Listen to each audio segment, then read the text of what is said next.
निधये सर्वविद्यानां श्रीदक्षिणामूर्तये नमः। सदाशिवसमारम्भां श्रीशङ्कराचार्यमध्यमाम् अस्मदाचार्यपर्यन्तां वन्दे गुरुपरम्पराम्।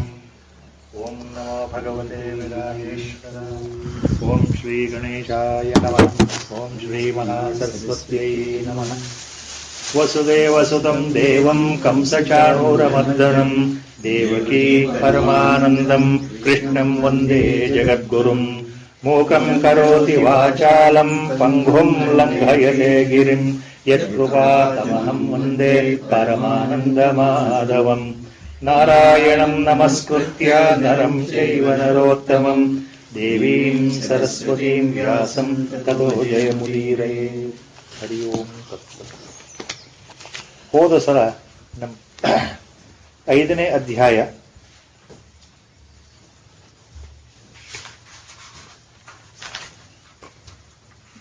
ಒಂಬತ್ತನೇ ಶ್ಲೋಕಕ್ಕೆ ಬಂದಿತ್ತು. The commentary was almost it was given on 9th ಶ್ಲೋಕ of the 5th chapter. That was halfway through last time. ಇಲ್ಲಿ ಮುಖ್ಯವಾದ ವಿಷಯ ಏನು ಅಂದ್ರೆ, ಪರಮಾತ್ಮ ಹೇಳ್ತಾ ಇರೋದು 8, 9 ಎರಡೂ ಶ್ಲೋಕಗಳು ಒಟ್ಟಿಗೆ ತಗೊಳ್ಬೇಕಾಗತ್ತೆ. ನೈವ ಕಿಂಚಿತ್ ಕರೋಮೀತಿ ಯುಕ್ತೋ ಮನ್ಯೇತ ತತ್ವವಿತ್ ಪಶ್ಯನ್ ಶೃಣ್ವನ್ ಸ್ಪೃಶನ್ ಜಿಘ್ರನ್ ಅಶ್ನನ್ ಗಚ್ಚನ್ ಸ್ವಪನ್ ಶ್ವಸನ್ ಪ್ರಲಪನ್ ವಿಸೃಜನ್ ಗೃಹ್ಣನ್ ಉನ್ಮಿಷನ್ ನಿಮಿಷನ್ನಪಿ ಇಂದ್ರಿಯಾಣೀಂದ್ರಿಯಾರ್ಥೇಶು ವರ್ತಂತ ಇತಿ ಧಾರಯನ್. ನಮ್ಮ ಈ ಶರೀರ ಭಾವದಿಂದ ಆಗತಕ್ಕಂತಹ ಎಲ್ಲ ಕ್ರಿಯೆಗಳು ಅಂದರೆ 5 ಜ್ಞಾನೇಂದ್ರಿಯಗಳು ಮತ್ತು 5 ಕರ್ಮೇಂದ್ರಿಯಗಳು, ದಶವಿಧವಾದ ಕರ್ಮಗಳು ನಮ್ಮ ಈ ದೇಹದಿಂದ ಆಗ್ತಾ ಇದೆ. ನಮ್ಮ ಸಾಮಾನ್ಯ ತಿಳುವಳಿಕೆ ಏನು ಅಂದ್ರೆ, ಬುದ್ಧಿ ತಿಳಿದಾಗಿನಿಂದ ನಮಗೆ ವಯಸ್ಸಾದ ಹಾಗೆ, ಬುದ್ಧಿ ಬಲಿತ ಹಾಗೆ, ನಾನು ಅನ್ನೋ ಭಾವ ಸಣ್ಣ ವಯಸ್ಸಿಂದನೇ ಉತ್ಪತ್ತಿ ಆದ ಮೇಲೆ ಮರಣ ಬರೋ ಸಮಯ ತನಕ ನಾನು ಇದನ್ನು ಮಾಡ್ತಾ ಇದ್ದೇನೆ, ನಾನು ಇದನ್ನು ಮಾಡ್ತಾ ಇಲ್ಲ, ಅಥವಾ ನಾನು ಇದನ್ನು ಮಾಡಬೇಕು, ಅಥವಾ ನಾನು ಇದನ್ನು ಮಾಡೋದಿಲ್ಲ, ಅಥವಾ ನನಗೆ ಇದು ಬೇಕು, ಅಥವಾ ನನಗೆ ಇದು ಬೇಡ, ಅಥವಾ ನಾನು ದುಃಖಿಯಾಗಿದ್ದೇನೆ, ಅಥವಾ ನಾನು ಸುಖಿಯಾಗಿದ್ದೇನೆ.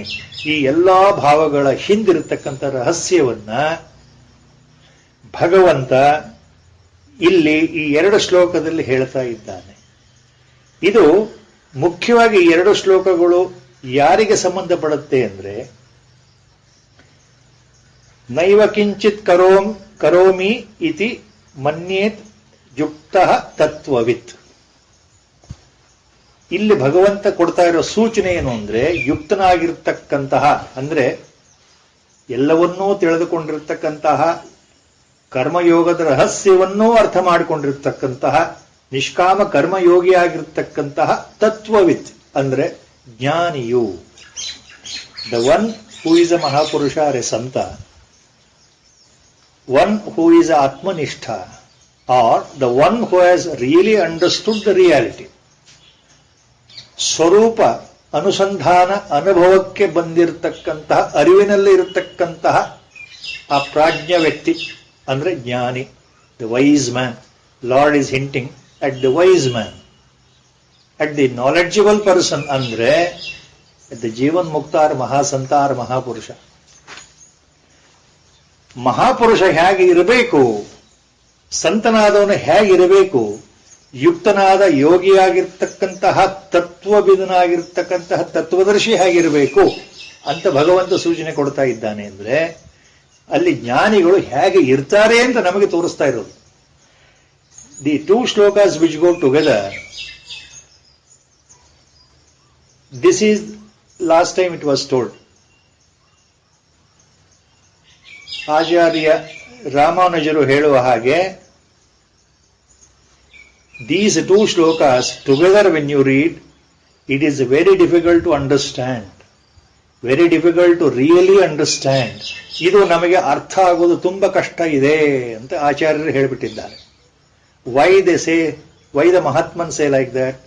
Because underlying fact is this information Lord is giving at that highest ಭೂಮಿಕಾ, ಜ್ಞಾನ ಭೂಮಿಕಾ. ಜ್ಞಾನದ ಸಪ್ತ ಭೂಮಿಕೆಗಳಲ್ಲಿ ಕೊನೆ ಭೂಮಿಕೆಯಾಗಿರ್ತಕ್ಕಂತಹ ಯೋಗಾರೂಢ ಸ್ಥಿತಿ ಇದೆಯಲ್ಲ, ತುರ್ಯಗಾ ಸ್ಥಿತಿ, ಬ್ರಹ್ಮವಿದ್ ವರಿಷ್ಠ ಸ್ಥಿತಿ. ಆ ಸ್ಥಿತಿಯಲ್ಲಿ ಇರ್ತಕ್ಕಂತಹ ವ್ಯಕ್ತಿಯ ವ್ಯವಹಾರಗಳು ಹೇಗಿರುತ್ತೆ, ಬ್ರಹ್ಮವಿದ್ ವರಿಷ್ಠನ ವ್ಯವಹಾರಗಳು ಹೇಗಿರುತ್ತೆ, ಸಾಕ್ಷಾತ್ ಬ್ರಹ್ಮಸ್ವರೂಪನಾಗಿರ್ತಕ್ಕಂತಹ ನೋಡ್ಲಿಕ್ಕೆ ಮನುಷ್ಯನ ಆಕಾರದಲ್ಲಿರ್ತಕ್ಕಂತಹ ಮಹಾಜ್ಞಾನಿ ಹೇಗಿರ್ತಾನೆ ಅನ್ನೋದ್ರ ಬಗ್ಗೆ ಸೂಚನೆ ಕೊಡ್ತಾ ಇದ್ದಾನೆ ಭಗವಂತ. ಆಚಾರ್ಯರು ಇದು ನಮಗೆ ಅರ್ಥ ಆಗೋದು ತುಂಬಾ ಕಷ್ಟ. ಅಂದ್ರೆ ನಮಗೆ ಅಂದ್ರೆ ಸಾಮಾನ್ಯರಿಗೆ ಅಂತ ಅಲ್ಲಿ ಒಂದು ಶಬ್ದ ಬರುತ್ತೆ ವ್ಯಾಖ್ಯಾನದಲ್ಲಿ. ಶ್ರೀ ರಾಮಾನುಜಾಚಾರ್ಯ ವ್ಯಾಖ್ಯಾನದಲ್ಲಿ ಏನ್ ಬರುತ್ತೆ ಅಂದ್ರೆ ಸಾಮಾನ್ಯರು ಅಂತ ಶಬ್ದ ಬಳಸ್ತಾ ಇದ್ದಾರೆ. ಸಾಮಾನ್ಯರು ಅಂದ್ರೆ ಯಾರು? Ordinary people. what exactly he means by the definition of ordinary people? Ordinary people he means, Acharya means, he may be highly intellectual, he may be highly read, he may be a scholar by himself, he may be very good pravachanakara, he may know everything, or he may say that he knows everything, he may even proclaim that I am Brahma, I am Brahmasmi, Sarvam Kalvidam Brahmam, the whole world is unreal. The only super consciousness pervading throughout the world, which is in me and in you, that is the real Brahma. I am that Swarupa only. I am not the body. I am not the mind. Like that, ಈ ರೀತಿ ವಿಚಾರವನ್ನ ಕೇವಲ ಪುಸ್ತಕಗಳಲ್ಲಿ ಓದಿಬಿಟ್ಟು ಪುಸ್ತಕದಿಂದ ಬಂದಿರತಕ್ಕಂತಹ ಜ್ಞಾನವನ್ನ ಮನಸ್ಸಲ್ಲಿಟ್ಕೊಂಡು ಆ ಪುಸ್ತಕದಲ್ಲಿ ಬಂದಿರತಕ್ಕಂಥ ಜ್ಞಾನವನ್ನ ಅರ್ಥ ಮಾಡ್ಕೊಂಡಿದ್ದೇನೆ ಅಂತ ತಿಳ್ಕೊಂಡು ಜನಗಳಿಗೆ ಹೇಳ್ತಾ ಹೋಗೋದು. ಅವರೆಲ್ಲರೂ ಸಾಮಾನ್ಯರೇ ಅಂತ ಆಚಾರ್ಯರು ಹೇಳ್ತಾ ಇದ್ದಾರೆ. ಸಾಮಾನ್ಯ, common man means, in other words, a real person who is in ಅವಿದ್ಯಾ, a person who is really ignorant ಅನ್ನೋ ಅರ್ಥ ಅದು. ಆ ಸಾಮಾನ್ಯರಿಗೆ ಏನು ಕಲ್ಪನೆ ಬರುತ್ತೆ ಅಂದ್ರೆ ಸೂಕ್ಷ್ಮ ಅಹಂಕಾರದ, ಸೂಕ್ಷ್ಮ ಶರೀರದ ಅಹಂಭಾವ ಸ್ವಾಭಿಮಾನದ ಜೊತೆಗೆ ಈ ಸ್ಥೂಲ ಶರೀರದ ಅಭಿಮಾನ ವಿಪರೀತವಾಗಿರುತ್ತೆ. ನಾನು, the feeling of I, which is found in the Jagrata Avastha in the waking state, the moment we open our eyes in the early morning, this Vedantic secret has been explained long back by great Mahatmans, including Bhagavan Sridhara Swami, including our Gurudev. At a split second, as our Gurudev mentioned it, split second andre very fraction of a second anta, ಯಾವುದೋ ಒಂದು small, ಬಹಳ ಅತ್ಯಂತ ದುರ್ಲಭವಾದ ಕ್ಷಣ ಮುಹೂರ್ತದಲ್ಲಿ ಎಚ್ಚರ ಸ್ಥಿತಿ ಬಂದಾಗ ನಾವು ನಮ್ಮ ಸ್ವರೂಪದಲ್ಲೇ ಇರ್ತೇವೆ, ಆತ್ಮ ಸ್ವರೂಪದಲ್ಲೇ ಇರ್ತೇವೆ.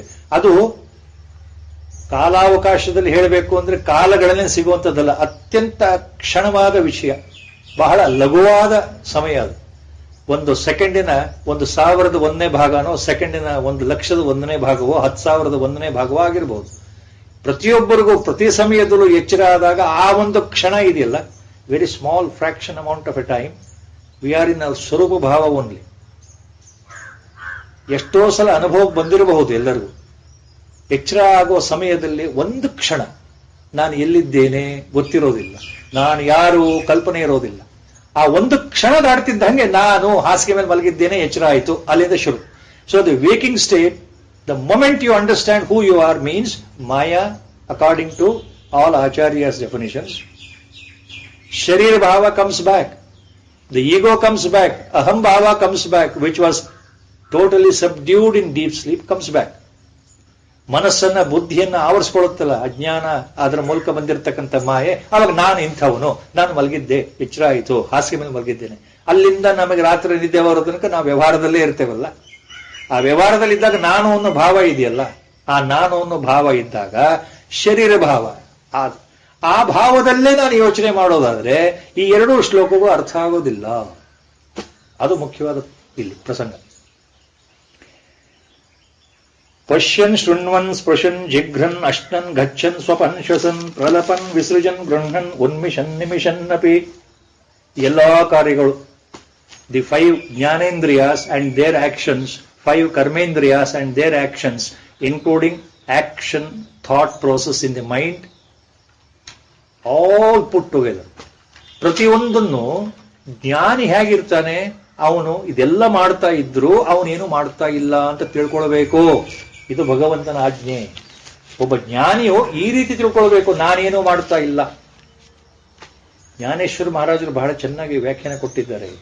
He has given beautiful commentary on this. He says, Maharaj says that it is a wonder of the wonder to look at a jnani that he behaves like us only. He sleeps when he wants to sleep. He will scold you when he is angry. He will call and talk to you when he wants. He will not talk to you when he doesn't want. When he feels hungry, he will eat something. Or he may prefer this food to another food. ನನಗೆ ಈ ವಸ್ತುವೇ ಬೇಕು, ಇದು ಬೇಡ ಅಂತ ಹೇಳಬಹುದು ಜ್ಞಾನಿ. ಆತ ಮಾತಾಡ್ತಾ ಇರ್ತಾನೆ, ನಮ್ಮ ಹಾಗೆ ಮಾತಾಡ್ತಾ ಇರ್ತಾನೆ, ನೋಡ್ತಾ ಇರ್ತಾನೆ, ಎಲ್ಲವನ್ನೂ ಮಾಡ್ತಾ ಇರ್ತಾನೆ, ಸ್ಪರ್ಶ ಮಾಡ್ತಾ ಇದ್ದಾನೆ, ಮೂಸ್ ನೋಡ್ತಾ ಇದ್ದಾನೆ, ಇದು ನನಗೆ ಸೇರುತ್ತೆ ಅಂತ ಹೇಳ್ಬೋದು, ಸೇರಲ್ಲ ಅಂತ ಹೇಳ್ಬೋದು. ನಮ್ಮ ಹಾಗೆ ವಾಕಿಂಗ್, ನಮ್ಮ ಹಾಗೆ ನಡೀತಾನೆ ಜ್ಞಾನಿ, ನಮ್ಮ ಹಾಗೆ ಕೂತ್ಕೊಳ್ತಾನೆ, ನಮ್ಮ ಹಾಗೆ ವ್ಯವಹಾರ ಮಾಡ್ತಾನೆ, ನಮ್ಮ ಹಾಗೆ ಜಗಳವನ್ನು ಆಡ್ತಾನೆ, ನಮ್ಮ ಹಾಗೆ ಸಿಟ್ಟು ಬರುತ್ತೆ, ನಮ್ಮ ಹಾಗೆ ಕೋಪವೂ ಬರುತ್ತೆ. ಕೆಲವು ಮಹಾತ್ಮರ ಜೀವನ ಚರಿತ್ರೆಯಲ್ಲಿ ಇದೆಯಲ್ಲ, ಜ್ಞಾನಿಗಳಿಗೆ ಅಸಾಧ್ಯವಾದ ಕೆಲವರಿಗೆ ಕೋಪ. Some of life history, if you go through, majority at one stage or other, Jnani Maharaj, Jnanis, Santa Purushas, they exhibit highest degree of anger towards devotees or towards onlookers. It is there in the life history. Sometimes they behave like a mad people also, like a madcap. All these things are there in the life history. But it is not so really, Lord says. Even with all that thing, what they are doing, still they are not doing anything. Why? ಎಲ್ಲವನ್ನೂ ಮಾಡಿದ್ರು ಅವ್ರು ಏನೂ ಮಾಡ್ತಾ ಇಲ್ಲ. ಯಾಕೆ ಅಂದ್ರೆ ಅವ್ರಿಗೆ ಏನ್ ಗೊತ್ತಿದೆ? ಎ ಜ್ಞಾನಿ knows, or he should know Lord's injunction. A ಜ್ಞಾನಿ ನೋಸ್, ಎ ಪರಮ ಪುರುಷ ನೋಸ್, ಇಂದ್ರಿಯಾಣೀಂದ್ರಿಯಾರ್ಥೇಶು ವರ್ತಂತ ಇತಿ ಧಾರಯನ್. A jnani should think, or he thinks. ಜ್ಞಾನಿಗೆ ಗೊತ್ತಿದೆ, ಇತಿ ಧಾರಯನ್, ತಿಳ್ಕೊಂಡಿದ್ದಾನೆ, ಅರ್ಥಕೊಂಡಿದ್ದಾನೆ. He knows. Internally he knows. He is aware of the reality. What reality? That he is not the body, number one. He is not the sharira. He is not even his 5 senses. He is not even ahankara, ego, already gone. He is not even the mind. He is not even an intellect. Everything he knows. What he knows, along with that, ಮತ್ತೇನು ಗೊತ್ತಿದೆ ಜ್ಞಾನಿಗೆ? ನಾನು ದೇಹ ಅಲ್ಲ, ಈ ಅಹಂಕಾರವೂ ಅಲ್ಲ, ಬುದ್ಧಿಯೂ ಅಲ್ಲ, ಈ ಮನಸ್ಸೂ ಅಲ್ಲ ಅಂತ ಗೊತ್ತಾದ ಮೇಲೆ ಮತ್ತೇನು ಗೊತ್ತಿದೆ ಜ್ಞಾನಿಗೆ ಅಂದ್ರೆ, ಈ ದೇಹ ಅಥವಾ ಈ ಶರೀರ, ಪ್ರಾರಬ್ಧದಿಂದ ಬಂದಿರತಕ್ಕಂಥ ಶರೀರ, ಇದು ಬಿದ್ದು ಹೋಗೋ ತನಕ ನನಗೂ ಇದಕ್ಕೂ ಸಂಬಂಧ ಇಲ್ಲದೆ ಇದ್ರು ಈ ಶರೀರ ಏನೇನು ಅನುಭವಿಸಬೇಕು ಪ್ರಾರಬ್ಧದಲ್ಲಿ, ಅದು ಏನು ಮಾಡಬೇಕು ಅದನ್ನು ಸಾಕ್ಷೀಭೂತವಾಗಿ ನಾನು ನೋಡ್ತಾ ಇದ್ದೇನೆ ಅನ್ನೋ ಒಳಗಿನ ಭಾವ ಇರುತ್ತೆ. ಜ್ಞಾನಿ nose he is totally disidentified with the body or with the sense organs or with his actions. ತನ್ನ ದೇಹದಿಂದ ಆಗ್ತಕ್ಕಂಥ ಯಾವುದೇ ಕರ್ಮಗಳಿಗೂ ನನಗೂ ಸಂಬಂಧ ಇಲ್ಲ ಅನ್ನೋ ನಿರ್ಲಿಪ್ತ ಸ್ಥಿತಿ. ಅದು ಜ್ಞಾನಿಯ ವ್ಯವಹಾರದಲ್ಲಿ ಅದು ನಿಚ್ಚಳವಾಗಿರ್ತಕ್ಕಂಥ, because he is at the locus of total awareness.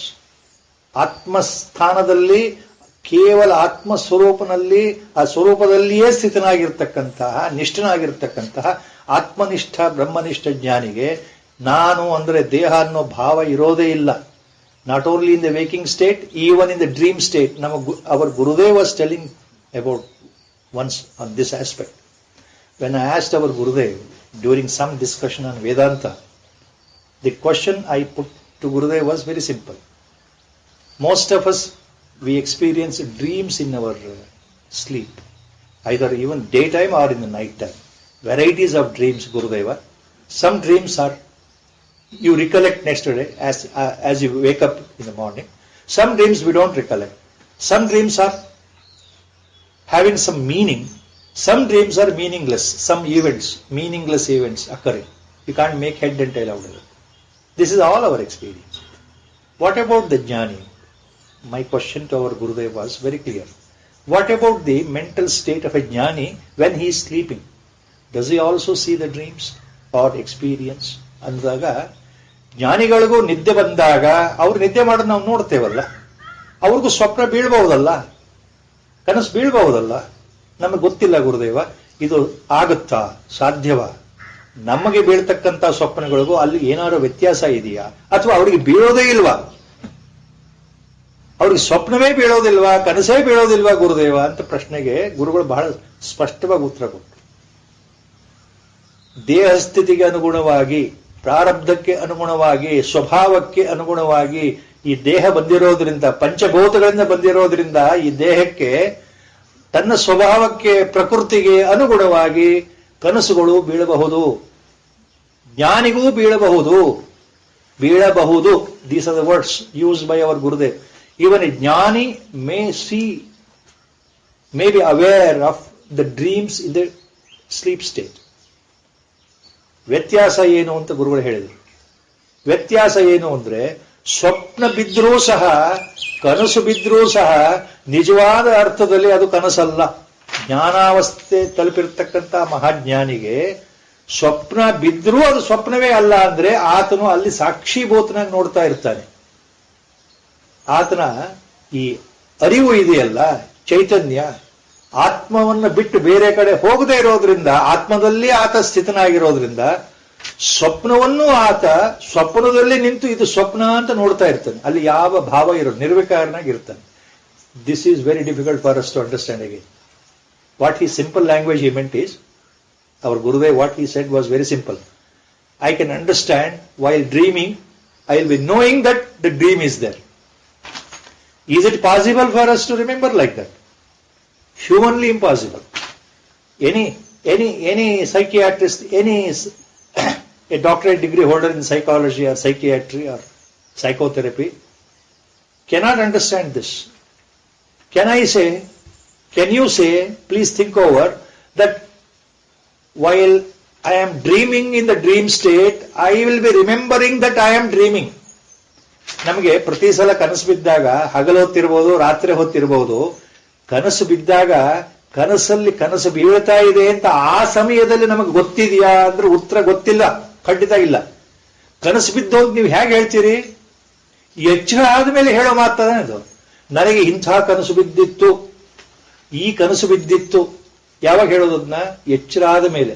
ಎಚ್ಚರಕ್ಕೆ ಮೊದಲು ಕನಸು ಕಾಣ್ತಾ ಇರಬೇಕಾದ್ರೆ ಆ ಸ್ಥಿತಿನಲ್ಲಿ, ಆ ಸಮಯದಲ್ಲಿ ನಾನು ಈಗ ಕನಸು ಕಾಣ್ತಾ ಇದ್ದೇನೆ, ಇದು ನಾನು ಕನಸನ್ನು ನೋಡ್ತಾ ಇದ್ದೇನೆ ಅಂತ ಯಾರಾದರೂ ಹೇಳ್ತಾರ?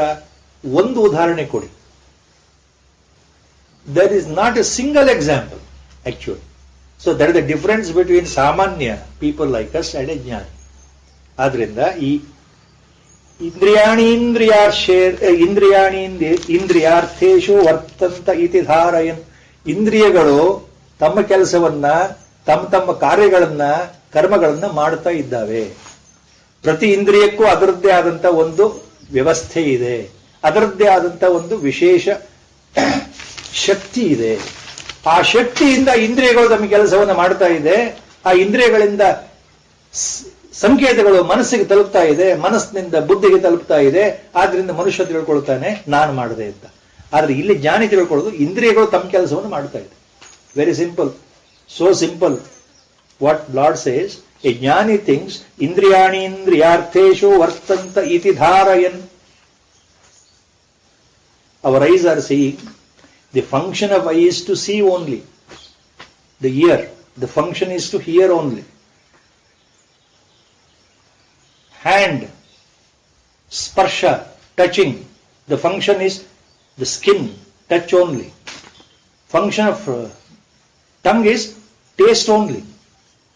See, eye cannot taste, tongue cannot see. Please remember this.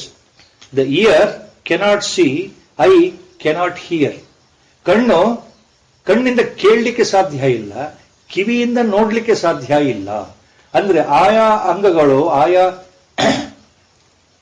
ಈ 5 ಪಂಚ ಇಂದ್ರಿಯಗಳಿದೆಯಲ್ಲ, ಜ್ಞಾನೇಂದ್ರಿಯಗಳು ತಮ್ಮ ಕೆಲಸದಲ್ಲಿ ಮಾತ್ರ ಪ್ರವೃತ್ತಿ ಅವಕ್ಕೆ. ಬೇರೆ ಇಂದ್ರಿಯದ ಕೆಲಸವನ್ನು ಈ ಇಂದ್ರಿಯ ಮಾಡೋದಿಲ್ಲ. ಅದೇ ರೀತಿ ಕರ್ಮೇಂದ್ರಿಯಗಳು ಅಂದ್ರೆ ಯಾವುದು? ಕೈ ಇದೆ, ಕಾಲಿದೆ, ನಾಲಿಗೆ ಇದೆ, ಅಂದ್ರೆ ಮಾತನಾಡಲಿಕ್ಕೆ ವಾಕ್. ಪಾಣಿ, ಪಾದ, ನಾಲಿಗೆ, ಜಿಹ್ವಾ, ಆಮೇಲೆ ಉಪಸ್ಥ ಮತ್ತು ಗುದ. 5 ಕರ್ಮೇಂದ್ರಿಯಾಸ್. The organ, genital organ is meant for sexual reproduction. ಜನನೇಂದ್ರಿಯದ ಕೆಲಸ ಸಂತಾನೋತ್ಪತ್ತಿಗೆ ಯೂಸ್ ಆಗುವಂಥದ್ದು ಮತ್ತು ವೀರ್ಯವನ್ನು, ಮೂತ್ರವನ್ನು ಹೊರಗಾಗ್ತಕ್ಕಂಥದ್ದು. Both excretion of urine and procreation, 2 functions are done by upastha, genital organs. Guda, anus, 1 function, throwing out waste matter, undigested food in the form of fecal matter. ನಮ್ಮ ದೇಹದಲ್ಲಿ ಶೇಖರಣೆಯಾಗಿ ಮಲವನ್ನು ಹೊರಗೆ ಹಾಕುವುದು ಉಪಸ್ಥ, ಗುದದ್ವಾರದ ಕೆಲಸ. 5 ಕರ್ಮೇಂದ್ರಿಯಗಳು. ಕೈ ಕೆಲಸ, ಕೈಗಳು ಏನ್ ಮಾಡುತ್ತೆ? ಹಿಡಿಯೋದಾಗಲಿ, ವಸ್ತುವನ್ನ ತಗೊಳ್ಳೋದಾಗಲಿ. ಕಾಲಿನ ಕೆಲಸ ನಡೆಯೋದು, ಕೂಡೋದು, ಏಳೋದು, walking, sitting and running. So each 5 karmendriyas, they have their own function. Again, one cannot do the function of the other one. So there are 5 jnanendriyas and 5 karmendriyas. 10 indriyas, ದಶೇಂದ್ರಿಯಗಳು ಈ ದೇಹದ ಸಂಘಾತ. ಅವು ಕೆಲಸ ತಂಪಾಡಿ ತಾವು ಮಾಡ್ತಾ ಇದೆ. ನನಗೂ ಅದಕ್ಕೂ ಸಂಬಂಧವೇ ಇಲ್ಲ ಅಂತ ಜ್ಞಾನಿ ಹೇಳ್ತಾ ಇದ್ದಾನಪ್ಪ. ಹಾಗೆ ತಿಳ್ಕೊಳ್ಬೇಕಪ್ಪ. ಜ್ಞಾನಿ ಹಾಗೆ ತಿಳ್ಕೊಳ್ತಾನೆ, ರಿಯಲ್ ಜ್ಞಾನಿ. ಆದ್ರಿಂದ ಅವನಿಗೆ ಕರ್ಮ ಬಂಧನ ಇಲ್ಲ. ನಾನು ಮಾಡದೆ ಅನ್ನೋ ಫೀಲಿಂಗ್ ಎಲ್ಲೂ ಇಲ್ಲದೆ ಇರೋದ್ರಿಂದ, ನಾನು ಅನ್ನೋ ಭಾವವೇ ಇಲ್ಲದೆ ಇರೋದ್ರಿಂದ, ಈ ಶರೀರ ಇದೆ, ಈ ಶರೀರದಲ್ಲಿ ಕೆಲವು ಇಂದ್ರಿಯಗಳಿದಾವೆ, ಅದ್ರ ಕೆಲಸ ಅದು ಮಾಡ್ತಾ ಇದೆ. ವ್ಯತ್ಯಾಸ ನಮಗೂ ಜ್ಞಾನಿಗೂ ಎಲ್ಲಿ ಬರುತ್ತೆ ಅಂದ್ರೆ, ಭಗವಂತ ಇಲ್ಲಿ ಸೂಚನೆ ಕೊಡ್ತಾ ಇರೋದು, ಈಗ ನಾವು ನೋಡ್ತೇವೆ, ನೋಡಿದ ಕೂಡಲೇ ನಮಗೆ ಅದು ಇಷ್ಟ ಆಗಬಹುದು ಅಥವಾ ಆಗದೆ ಇರುವುದು, ಎರಡರಲ್ಲಿ ಒಂದಾಗುತ್ತೆ. ಇಂದ್ರಿಯಾಣಿ ಇಂದ್ರಿಯಸ್ಯಾರ್ಥೆ ರಾಗದ್ವೇಷೋ ವ್ಯವಸ್ಥಿತೌ. ಪ್ರತಿಯೊಂದು ಇಂದ್ರಿಯಕ್ಕೂ ಒಂದು ಕೆಲಸ ಇದೆ. ಅದು ಇಷ್ಟಪಡಬಹುದು, ಇಷ್ಟಪಡದೇ ಇರಬಹುದು. ಒಂದು ವಸ್ತು ನಾನು ನೋಡಿದಾಗ ನನಗೆ ಅದು ಇಷ್ಟ ಆಗಬಹುದು, ಆಗದೆ ಇರಬಹುದು. When I hear something, you may like it, I may like it, I may not like it. Correct? When you touch something, you may like it, you may not like it. When you taste, similarly, you may like it, you may not like it. ರಾಗ, ದ್ವೇಷ ಎರಡೂ ಇದೆ, opposites. Depending on our swabhava, at a particular time, either you enjoy it, you like it, or you don't enjoy, you don't like it. ಇದು ನಮ್ಮ ಅನುಭವ, ಸಾಮಾನ್ಯರ ಅನುಭವ. ರಾಗದ್ವೇಷೋ ವ್ಯವಸ್ಥಿತವು. But ಜ್ಞಾನಿಗಳ ವ್ಯವಹಾರ ಹೇಗಿದೆ ಅಂದ್ರೆ, ಅವ್ರಿಗೂ ಇದಕ್ಕೂ ಸಂಬಂಧವೇ ಇಲ್ಲ. ನಮಗೆ ನಮ್ಮ ಮನಸ್ಸಿದೆಯಲ್ಲ, ಈ ಇಂದ್ರಿಯಗಳಿಂದ ಬರತಕ್ಕಂಥ ಸಂವೇದಗಳನ್ನು ಮನಸ್ಸು ಎಳ್ಕೊಂಡು ಬುದ್ಧಿ ಕಳಿಸುತ್ತೆ. ಮನಸ್ಸು ನಿರ್ಧಾರ ಮಾಡಿಬಿಡುತ್ತೆ, ಇದರಿಂದ ನಾನು ಏನ್ ಮಾಡಬೇಕು ಅಂತ. The mind already decides the moment it gets the news from the basic 5 senses, what to do, what not to do. Accordingly we behave. Without our knowledge we behave. If a person whom you don't like, may be your friend or a colleague or your relative, whoever it is, somehow you don't like him, for example. The moment you see him coming towards you, your mind immediately starts finding a way to escape from the point itself, because you don't want to see him. The moment you see, you have to react, you have to talk, you don't want to talk. So what you will do? You will leave the place quietly as if you have not seen the person. ಇದು ಎಲ್ಲರ ಅನುಭವ. ಒಬ್ಬ ವ್ಯಕ್ತಿ ನನ್ನ ಎದುರಿಗೆ ಬರ್ತಾ ಇದ್ದಾನೆ ಅಂತ ಗೊತ್ತಾದ್ರೆ, ಆ ವ್ಯಕ್ತಿ ಕಂಡ್ರೆ ನನಗೆ ಇಷ್ಟ ಇಲ್ಲ ಅಂತ ಗೊತ್ತಾದ್ರೆ, ಮನಸ್ಸು ತಕ್ಷಣ ಏನ್ ಮಾಡುತ್ತೆ? ಆ ಜಾಗ ಖಾಲಿ ಮಾಡೋಕ್ಕೆ ಯೋಚನೆ ಮಾಡುತ್ತೆ. ಆ ಮುಖ ನೋಡ್ಲಿಕ್ಕೆ ಮನಸ್ಸಿಲ್ವಲ್ಲ, ಹೇಗಾದ್ರೂ ಜಾಗ ಖಾಲಿ ಮಾಡೋಣ. The reverse is also true. That is how we behave. ಒಬ್ಬ ವ್ಯಕ್ತಿ ನಮಗೆ ತುಂಬಾ ಇಷ್ಟ ಆಗಿರ್ತಕ್ಕಂಥ ವ್ಯಕ್ತಿ ನಮಗೆ ಬರ್ತಾ ಇದ್ದಾನೆ ಅಂದ್ರೆ, ನಮ್ಮ ಮನಸ್ಸು ತಕ್ಷಣ ಹೋಗಿ ಮಾತಾಡಿಸಿ ನಗನಕ್ಕ ಅರ್ಧ ಗಂಟೆ ಬಿಟ್ಟು 1 ಗಂಟೆ ಆದ್ರೂ ಅವನ ಜೊತೆಗೆ ಇರಬೇಕು, ಅವನು ಅಥವಾ ಅವಳು. The person, he or she, whom you like. The moment you see, your mind is fully blossomed. Feeling of bliss is there. So you would like to talk, you would like to spend some time. with him or her. That is our behavior. ಜ್ಞಾನಿ ಹೇಗಿರ್ತಾನೆ? Even if he sees a person, even if he hears something good or bad, there is no question of liking or disliking. ವ್ಯತ್ಯಾಸ ಇಷ್ಟೇ ಬರೋದು. ನಮಗೆ liking and disliking is there, but for a ಜ್ಞಾನಿ there is no question of liking or disliking. He is only a witness, a pure witness. ಅವರಿಗೆ ಇವನು ಕೆಟ್ಟ ಮನುಷ್ಯ, ಇವನು ಒಳ್ಳೆ ಮನುಷ್ಯ ಅನ್ನೋ ಒಳಭಾವ ಇರೋದಿಲ್ಲ, ಖಂಡಿತ ಇರೋದಿಲ್ಲ. ಅದನ್ನು ಮೀರಿ ಹೋದವರೇ ಜ್ಞಾನಿಗಳು. ಎಲ್ಲಿಯವರೆಗೆ ನಮಗೆ ಒಬ್ಬ ವ್ಯಕ್ತಿ ಮೇಲೆ ಒಳಗಡೆ ನೋಡ್ತಾ ಇದ್ದಂಗೆ ದ್ವೇಷ ಇದೆ, ಏನೋ ಅನೀಸಿನೆಸ್, ಏನೋ ಒಂದು ಹೇಳಲಾರದ ಸಂಕಟ, ತಪ್ಪಿಸ್ಕೊಳ್ಬೇಕು ಅನ್ನೋ ಭಾವನೆ ಬಂತು ಅಂದ್ರೆ ನಾವಿನ್ನೂ ಸಾಧನೆಯಲ್ಲಿ ತುಂಬಾ ಕೆಳಗಡೆ ಇದ್ದೇವೆ. We are at a lowest level of sadhana. We need to do lot of sadhana, because unnoticed, unwanted jealousy is springing in my mind or in the heart. Until I remove that jealousy, until I remove that matsara, asuye, I cannot progress. That is our state of life. Even in the third chapter, same thing. Indriyani indriyartheshu vartanta iti dharayan. Same point already. Please go back to third chapter. 3ನೇ ಅಧ್ಯಾಯದಲ್ಲಿ ಇದನ್ನು ಹೇಳಿಬಿಟ್ಟಿದ್ದಾನೆ ಭಗವಂತ. ಯಾವ್ದು ಹೇಳಿದ್ದಾನೆ? ಗುಣ ಗುಣೇಶು ವರ್ತಂತ ಇತಿ ಮತ್ವಾನ ಸಜ್ಜತೆ. Third chapter. ಗುಣಗಳಲ್ಲೇ ಪ್ರವೃತ್ತಿ ಆಗುತ್ತೆ. ತತ್ವವಿದನು, ಸಮದರ್ಶಿಯಾದವನು ಇವುಗಳ ಜೊತೆಗೆ ಸಂಬಂಧವನ್ನು ಬೆಳೆಸೋದಿಲ್ಲ. ಎ ರಿಯಲ್ ಸಮದರ್ಶಿ is not associated with his ಸ್ವಭಾವ ಆರ್ ಗುಣಾಸ್ or is the mental qualities, whatever feelings. 3 ಗುಣಗಳಿಂದ ಬರ್ತಕ್ಕಂಥ ನಮ್ಮ ಸ್ವಭಾವ ಇದೆಯಲ್ಲ, ಸತ್ವ ರಜೋ ತಮೋ ಗುಣ, ಅವುಗಳಿಂದ ಜ್ಞಾನಿ ಪ್ರಭಾವ ಆಗೋದಿಲ್ಲ. ಗುಣ ಗುಣೇಶು ವರ್ತಂತೆ ಇತಿ ಮತ್ವಾನ ಸಜ್ಜತೆ. Already has explain the same point. So a realised master will not associate with his ಸ್ವಭಾವ ಆರ್ ಪ್ರಕೃತಿ ಆರ್ ಗುಣ. Same thing again he has mentioned in the third chapter in one more shloka. ನಿಮ್ಮ ದೇಹದಿಂದ ಆಗೋ ಕೆಲಸಗಳು ಹೇಗಾಗತ್ತೆ? ಪ್ರಾರಬ್ಧಕ್ಕೆ ಅನುಸಾರವಾಗಿ, ನಮ್ಮ ಸಂಸ್ಕಾರಕ್ಕೆ ಅನುಸಾರವಾಗಿ ಆಗತ್ತೆ ಅಂತ ಹೇಳ್ತೀವಿ. ಹುಟ್ಟಿನಿಂದ ನಮ್ಮ ಯಾವ ಹಳೆ ಜನ್ಮದ ಸಂಸ್ಕಾರಗಳು ಇದೆಯಲ್ಲ, ಅದರ ಪ್ರಕಾರ ನಮ್ಮ ಪ್ರಕೃತಿ ನಿರ್ಧಾರ, ಅದರ ಪ್ರಕಾರ ನಮ್ಮ ಸ್ವಭಾವ ನಿರ್ಧಾರ, ಅದರ ಪ್ರಕಾರ ನಮ್ಮ ಸ್ವಭಾವದ ಪ್ರಕಾರ ನಮ್ಮ ಪ್ರಕೃತಿಗೆ ಅನುಗುಣವಾಗಿ ನಾವು ಕೆಲಸಗಳನ್ನ ಮಾಡ್ತಾ ಇರ್ತೇವೆ. ನಾವು ಒಳ್ಳೆಯವರಾಗಿ ಅನ್ಸ್ಕೊಳ್ಬಹುದು, ಕೆಟ್ಟವರು ಅಂತ ಅನ್ಸ್ಕೊಳ್ಬಹುದು, ಮುಂಗೋಪಿ ಅನ್ಸ್ಕೊಳ್ಬಹುದು, ದಡ್ಡ ಅನ್ಸ್ಕೊಳ್ಬಹುದು, ಸೋಮಾರಿ ಅನ್ಸ್ಕೊಳ್ಬಹುದು, ಮಂದಮತಿ ಅಂತ ಅನ್ಸ್ಕೊಳ್ಬಹುದು. According to our innate nature from the birth, our behaviour automatically gets decided. So looking at our behavior, people will classify us. He is a very intelligent fellow. He has got a very great grasping power.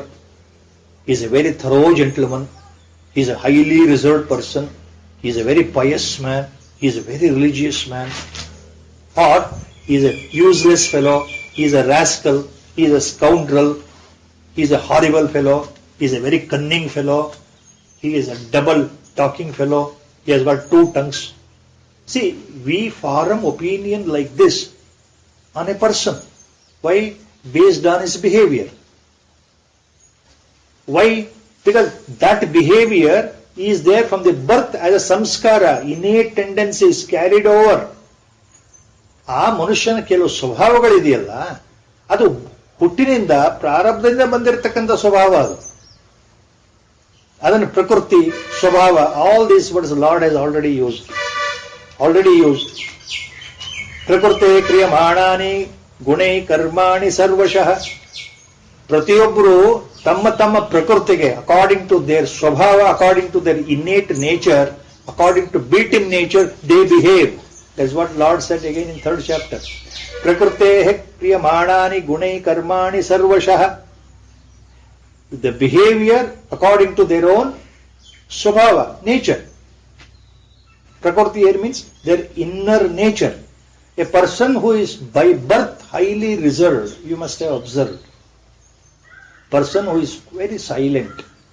At least as a teacher, we have observed so many types. A person who is highly reserved, you classify is a reserved type. Less talkative type, ತುಂಬಾ ಮಿತಭಾಷಿ, ಅತ್ಯಂತ ಸೌಮ್ಯ ಸ್ವಭಾವ, ಮಾತೇ ಇಲ್ಲಪ್ಪ ಈ ಮನುಷ್ಯ ನಾವು ಹೇಳ್ತೇವೆ ಕೆಲವರು ನೋಡ್ಬಿಟ್ಟು. ಅಂಥವ್ರನ್ನ ಎದುರು ಕೂರಿಸ್ಕೊಂಡು, ನೋಡಪ್ಪ ಹೀಗಿದ್ರೆ ಸಾಧ್ಯ ಇಲ್ಲ, ನೀನು ನನ್ನ ಹಾಗೆ ಮಾತಾಡಬೇಕು. You must be talkative person, aggressive person all the time, without reason or with reason. You must talk, mix with people, go on talking. If I advise him like that, he may say yes again, but it will never happen. You may force him, but still it will not happen. He may try, but it will not happen. He will come back to his original nature. Same thing true with a highly aggressive, talkative person. If you tell him to keep quiet for half an hour, without talking, without moving. You have seen, you must have come across. There are people who are hyperactive, we say. In Kannada we say, ಕಾಲ್ನಲ್ಲಿ ಚಕ್ರ ಇರೋ ಮನುಷ್ಯ ಅಂತ. ಅವನು ಚಕ್ರ ಇದೆ ಅಂದ್ರೆ ಅವನು ಒಂದ್ ಕಡೆ ಕೂತ್ಕೊಳ್ಳೋ ಮನುಷ್ಯನೇ ಅಲ್ಲ. 1 ಸೆಕೆಂಡ್ ಕೂತ್ಕೊಳ್ಳಲ್ಲ, 1 ನಿಮಿಷ ಕೂತ್ಕೊಳ್ಳಲ್ಲ, ಅರ್ಧ ಗಂಟೆ ಕೂತ್ಕೊಳ್ಳಲ್ಲ, ಮನೇಲಿ ಏನಾದ್ರೂ ಮಾಡ್ತಾ ಇರ್ಬೇಕು. They have tough time when they retire. Jokingly, I used to tell them. See, you cannot imagine a person sitting quietly without doing any work. He will go mad. Always blah, blah, blah. For him, if you say, you must sit quietly in ekanta, at least for 1 day, don't talk, shut your mouth, keep quiet, practice mauna, it will never happen. Even if he tries, it will not happen, because basically he is geared up for his innate nature. So innate nature will decide. That's what Lord has already said in 3rd chapter. Prakrite kriyamanani gunai karmani sarvashah. Why? Because ahankara vimodatma kartaham iti manyate. Sharir bhava. Ahankara vimodatma kartaham. Aham karta iti manyate. He thinks that I am doing. Ahankara vimodatma. Aham karta iti manyate. Already he has said 3rd chapter. A person with Sharira Bhava thinks that I am doing this or I am not doing this. Ahankara. Sharira Bhava. Anthavaru yaru? Ignorant person. Ajnani. Vimodha. Such a person is Vimodha according to Lord. Lord Krishna Paramatma says, such a person is Vimodha. Kartaham. Aham karta iti manyate. Naan ಮಾಡ್ತಾ ಇದ್ದೇನೆ, I am doing ಅಂತ ಅವನು ತಿಳ್ಕೊಂಡಿದ್ದಾನೆ. ತಪ್ಪು. ಜ್ಞಾನಿಗಳು ಹೇಗೆ ತಿಳ್ಕೊಳ್ತಾರೆ? ನಾನೇನು ಮಾಡ್ತಾ ಇಲ್ಲ. ಯಾಕೆ? ಇಂದ್ರಿಯಗಳು ತಮ್ಮ ಕೆಲಸವನ್ನು ತಾವು ಮಾಡ್ತಾ ಇದೆ. ಇಂದ್ರಿಯಗಳು ಅದರ ಪಾಡಿಗೆ ಅದು ಮಾಡ್ತಾ ಇದೆ. ನಾನು ಈ ಶರೀರಕ್ಕೆ ಈಗ ಜ್ಞಾನಿ ಹೇಗೆ ನೋಡ್ತಾನೆ? ಇದು ಈ ಶರೀರದಲ್ಲಿ ನಾನು ಇದ್ದೇನೆ ಅಂತ ಜ್ಞಾನಿಗೆ ಗೊತ್ತಿದ್ರು ವ್ಯವಹಾರ ದೃಷ್ಟಿಯಿಂದ ತನ್ನ ಬಗ್ಗೆ ಏನು ಗೊತ್ತಿರುತ್ತೆ? ನಾನು ಈ ಶರೀರ ಅಲ್ಲ, ಈ ನನ್ನ ಕಣ್ಣು ಅಂತ ಗೊತ್ತಿರುತ್ತೆ. ಆದ್ರೆ ನಾನು ಈ ಕಣ್ಣು ಅಲ್ವೇ ಅಲ್ಲ ಅಂತ ಗೊತ್ತಿರುತ್ತೆ. ಕಣ್ಣು ನೋಡ್ತಾ ಇದೆ, ಆದ್ರೆ ಜ್ಞಾನಿ ತನ್ನ ದೃಷ್ಟಿಯಿಂದ ನೋಡ್ತಾ ಇಲ್ಲ. ಇದನ್ನ ಹೇಗೆ ಅರ್ಥ ಮಾಡಿಸೋದು ಅಂದ್ರೆ, ನೀವು ಆ ಜ್ಞಾನ ಭಾವದ ಭೂಮಿಕೆ ಇದೆಯಲ್ಲ, ಆ ಸ್ಥಿತಿನಲ್ಲಿ ಯೋಚನೆ ಮಾಡಬೇಕಾಗುತ್ತೆ. That is why it is difficult. Acharya Ramanuja says these 2 shlokas are difficult at a normal level. ಸಾಮಾನ್ಯರಿಗೆ ಇದು ಅರ್ಥ ಆಗಲ್ಲ. ಯಾಕೆ ಅರ್ಥ ಆಗಲ್ಲ ಅಂದ್ರೆ, ಆ ಸ್ಥಿತಿಗೆ ನಾವಿನ್ನೂ ತಲುಪಿಲ್ಲ. ಆ ಸ್ಥಿತಿ ತಲುಪದೇ ಇರೋದ್ರಿಂದ ನಮಗೆ ಅದು ಅರ್ಥ ಆಗಲ್ಲ. ಆ ದೃಷ್ಟಿಯಿಂದ ಅವರು ಆಚಾರ್ಯ ಹೇಳಿರೋ ಇದು ಬಹಳ ಕಷ್ಟಕರವಾದ ಶ್ಲೋಕಗಳು, ನಮ್ಮ ತಲೆಗೆ ಹೋಗೋದಿಲ್ಲ. ಯಾಕಂದ್ರೆ ನಮ್ಮ ಪ್ರಶ್ನೆ, ಯಾವುದೇ ಪ್ರಶ್ನೆ ನಾವು ಹಾಕಿದ್ರು ಈ ಶ್ಲೋಕಕ್ಕೆ, ಈ ಪ್ರಶ್ನೆ ಬರ್ತಾ ಇರೋದು ಮನಸ್ಸಿನಿಂದ. From my mind, from my logic, from my intelligence, I am trying to understand what Lord is talking. See, this mind is thinking, it is analyzing, this mind is trying to know what Lord is saying. A jnani, even if he sees, he will not see. Even if he walks, he will not walk. Even if he eats, he will not eat. Even if he dreams, he will not dream. Even if he takes breath in and out, even if he breathes, he is actually not breathing. Even if he goes for defecation, visrujan, urination, he is not doing that. Lord is saying like that. So I am trying to think from my mind. How is it possible? With whatever logic you put in your mind, it is difficult for the mind to understand what Lord is hinting here. What Lord is hinting here. Lord ಏನ್ ಹೇಳ್ತಾ ಇದ್ದಾನೆ ಇಲ್ಲಿ, ಪರಮಾತ್ಮ ಏನ್ ಹೇಳ್ತಾ ಇದ್ದಾರೆ, ತತ್ವದರ್ಶಿ ಆಗಿರ್ತಕ್ಕಂತಹ, ಸಮದರ್ಶಿ ಆಗಿರ್ತಕ್ಕಂತಹ ತತ್ವಜ್ಞನು, ತತ್ವವಿತ್ ಅಂದ್ರೆ ತತ್ವಜ್ಞ, ತತ್ವಜ್ಞಾನವನ್ನು ತಿಳ್ಕೊಂಡಿರ್ತಾನೆ ಜ್ಞಾನಿ ಏನು ಮಾಡ್ತಾ ಇಲ್ಲ ಅಂತ ತಿಳ್ಕೊಳ್ಬೇಕು. ಎಷ್ಟೇ ತಿಳ್ಕೊಳ್ಬೇಕು ಅಂತ ಅಂದ್ರೂ ನಮಗೆ ತಲೆ ಯಾಕೆ ಹೋಗ್ತಾ ಇಲ್ಲ? ತಿಳ್ಕೊಳ್ಬೇಕು ಅಂದ್ರೆ ನಾವೇನ್ ತಿಳ್ಕೊಳ್ತೀವಿ? ಭಗವಂತ ಹೇಳ್ತಾ ಇದ್ದಲ್ಲ, ಯುಕ್ತೋ ಮನ್ಯೇತ ತತ್ವವಿತ್. ಸೊ ನಾವು how we are understanding this word is, I am trying to understand from my mind. That is a main difference. ಇದು ಮನಸ್ಸಿನಿಂದ ನಾವು ಅರ್ಥ ಮಾಡ್ಕೊಳಕ್ ಹೋಗ್ತಾ ಇದ್ದೇವೆ ಕೆಲವು ವಿಷಯಗಳನ್ನು. ಇಲ್ಲಿ ಭಗವಂತನ ವಚನವನ್ನು ನಾವು ಸಾಮಾನ್ಯ ಸ್ಥಿತಿನಲ್ಲಿ ನಮ್ಮ ಮನಸ್ಸಿನ ಮೂಲಕ, ಜ್ಞಾನಿ ನಡೀತಾ ಇದ್ರು ನಡೀತಾ ಇಲ್ಲ, ನಾನು ಎಷ್ಟೇ ಕೂತ್ಕೊಂಡು ಹಗಲು ರಾತ್ರಿ ಯೋಚನೆ ಮಾಡಿದ್ರು ಇದಕ್ಕೆ ಉತ್ತರ ಅದು ಹೇಗಪ್ಪ, ಮತ್ತೆ ನೆಕ್ಸ್ಟ್ ಕ್ವಶನ್ ಬರುತ್ತಲ್ಲ ಮೈಂಡಿಗೆ. How come Lord says like this? I see our Gurudev walking here, I see Gurudev sitting here, I see Gurudev talking, I see him eating here and also scolding somebody, becoming angry sometimes, like us only, behaving. How can I think that whether my eyes are telling lies or what?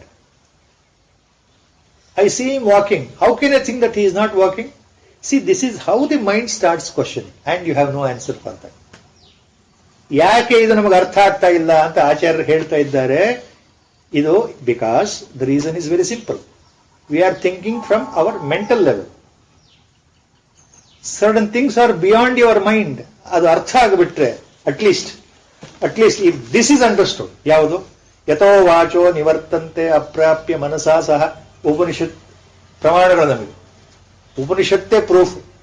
Upanishad ಏನ್ ಹೇಳುತ್ತೆ? Shvetashvatara Upanishad, that state, that absolute state, since for communication purpose we are using the word that, even that word is bogus. Atma, that word is bogus.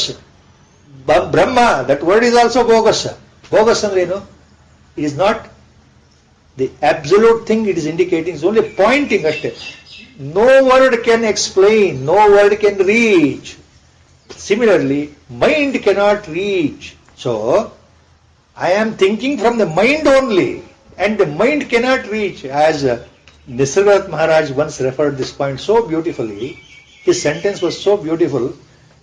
Jean Dunn, that author from Holland, who translated that into English, Prior to Consciousness book, authored by Jean Dunn. The book name is Prior to Consciousness, on Nisargadatta Maharaj. There she explains how Nisargadatta Maharaj explained this point. Mind is trying to know the unknowable. That's the English word used. The mind is trying to know the unknowable. It is supramental. Supramental word again used by great Dayan Aurobindo Maharshi of Pondicherry. It is above the mind, above the mental level. How can we understand? Same thing Paramahamsa Ramakrishna explained that in a beautiful example, with a story like example. ಆ ವಸ್ತು ಏನು ಅಂತ ನೋಡಬೇಕು ಅಂದ್ರೆ ದೊಡ್ಡ ಗೋಡೆ ಇದೆಯಲ್ಲ, ಒಂದು 10, 12, 15 ಅಡಿ ಗೋಡೆ ಆಚೆಗೆ ಒಬ್ಬನು ಕಷ್ಟಪಟ್ಟು ಮೇಲೆ ಹತ್ಕೊಂಡು ಹೋಗಿ ಹಾಗೆ ಬಗ್ಗೆ ನೋಡ್ತಾನೆ ಆ ಕಡೆ. ಅಲ್ಲಿ ನೋಡಿದಾಗ ಗೊತ್ತಾಗತ್ತೆ ಬ್ರಹ್ಮವಸ್ತು, ಖುಷಿಯಿಂದ ಆ ಕಡೆ ಹಾರ್ಬಿಡ್ತಾನೆ. ಅವನು ವಾಪಸ್ಸೇ ಬರೋದಿಲ್ಲ. ನಿಮಗೆ ಕೆಳಗಡೆ ಇದ್ದವ್ರಿಗೆ ಹೇಳಲಿಕ್ಕೆ ಆ ಕಡೆ ಏನಿದೆ ಕುತೂಹಲ. ಇವನು ಬಾಡಿಗೆ ಹತ್ಕೊಂಡು ಹೋಗಿ ಗೋಡೆಯಿಂದ ಆ ಕಡೆ ಬಗ್ಗಿ ನೋಡಿ ಖುಷಿಯಿಂದ ಆ ಕಡೆ ಹಾರ್ಬಿಟ್ಟ. ಏನು ಗೊತ್ತಾಗ್ಲಿಲ್ಲ. ಈ ಕಡೆ ಇದ್ದವ್ರಿಗೆ ಏನು ಕಾಣ್ಲಿಲ್ಲ. ಅವನು ವಾಪಸ್ ಬಂದಿದ್ರೆ ಇವ್ರು ಕೇಳಬಹುದಾಗಿತ್ತು, ಏನಪ್ಪ ಆ ಕಡೆ ಇದೆ, what is that other side of the wall? The fellow never came back this side. He simply jumped into with ecstasy, with a total bliss. So when it didn't return, how the people on the other side will know what is there on the other side? That is the example Paramahamsa has given on explaining Brahmavastru. So, idella irodrinda it is so difficult. Same bhava, please remember, in the next 13th chapter also, same thing Lord is conveyed. There is one sloka, one charana is there in 13th chapter. When we take up there, it will come. ಇಂದ್ರಿಯಾಣಿ ಇಂದ್ರಿಯಾರ್ಥೇಶು ವರ್ತಂತ ಇತಿ ಧಾರಯನ್. ತತ್ವಜ್ಞನಾದಂತಹ ಜ್ಞಾನಿಯು ಯಾವುದೇ ಕರ್ಮದಲ್ಲಿ ತನ್ನ ಶರೀರ ಭಾವವನ್ನು ಇಟ್ಕೊಂಡಿರೋದಿಲ್ಲ ಅನ್ನೋದಕ್ಕೆ, ಇಂದ್ರಿಯಗಳು ತಮ್ಮ ಕೆಲಸವನ್ನು ಮಾಡ್ತಾ ಇದೆ ಅನ್ನೋದಕ್ಕೆ ಮುಂದೆ ಒಂದ್ ಕಡೆ ಬರುತ್ತೆ. The later 13th chapter he says ಪ್ರಕೃತೇವ ಚ ಕರ್ಮಾಣಿ ಕ್ರಿಯಮಾಣಾನಿ ಸರ್ವಶಃ. ಪ್ರಕೃತಿ ಏವ, ಕೇವಲ ನಿಮ್ಮ ಪ್ರಕೃತಿ, ನಿಮ್ಮ ಸ್ವಭಾವ, only your innate behavioral nature, your innate tendency or your own born tendency, your own samskara will decide. Prakrutyaiva ja karmani kriyamanani sarvashah. All your actions are controlled by your own nature. Your means nature of the body. ಶರೀರ, ಈ ಮನಸ್ಸು, ಈ ಬುದ್ಧಿಯಿಂದ ಎಲ್ಲ ಕೆಲಸಗಳು ಆಗ್ತಾ ಇದೆ. ಸ್ವತಃ ಆತ್ಮನಿಂದ ಏನು ಆಗ್ತಾ ಇಲ್ಲ ಅನ್ನೋದು ತೋರಿಸ್ಕೊಡ್ಬೇಕಾಗಿದೆ ಭಗವಂತ. ದ ಇಂಡ್ವೆಲಿಂಗ್ ಆತ್ಮ ಇಸ್ ನಿಷ್ಕ್ರಿಯ, ಅಸಂಗ, not associated. Only the body is doing with all the help of the 5 ಇಂದ್ರಿಯಾಸ್. It is doing the work with the help of the 5 more ಕರ್ಮೇಂದ್ರಿಯಾಸ್. So that is the point. So ಇಲ್ಲಿ Acharya Shankara final commentary on this shloka. ಇಂದ್ರಿಯಾಣಿ ಇಂದ್ರಿಯಾರ್ಥೇಶು ವರ್ತಂತ ಇತಿ ಧಾರಯನ್. ಇಂದ್ರಿಯಗಳು ತಮ್ಮ ತಮ್ಮ ಕೆಲಸವನ್ನು ಮಾಡ್ತಾ ಇದೆ, ನಾನೇನು ಮಾಡ್ತಾ ಇಲ್ಲ ಅನ್ನೋ ಭಾವ ಇದೆಯಲ್ಲ ಜ್ಞಾನಿಗೆ. ಜ್ಞಾನಿ knows that only the sense organs are doing their work. I am no way connected with that. This is the bhava in a jnani. The best commentary now comes Acharya Shankara. How to explain this last charana. ಕೇವಲ ಇಂದ್ರಿಯಗಳು ತಮ್ಮ ತಮ್ಮ ಕೆಲಸಗಳನ್ನ ಮಾಡ್ತಾ ಇದೆ, ನಾನೇನೂ ಮಾಡ್ತಾ ಇಲ್ಲಪ್ಪ ಅನ್ನೋ ಭಾವ ಜ್ಞಾನಿಗೆ ಸರ್ವತಃ ಸರ್ವಕಾಲದಲ್ಲೂ ಸರ್ವಾವಸ್ಥೆಯಲ್ಲೂ ಇರುತ್ತೆ. Whether is in the waking condition or dream state or deep sleep, all the 3 states, a jnani is aware of himself, aware of his atmabhava, aware of his reality, absolute reality, and that absolute reality is totally inert, nowhere associated with any action, any karma. He knows fully well, he is aware of that because he himself is that only.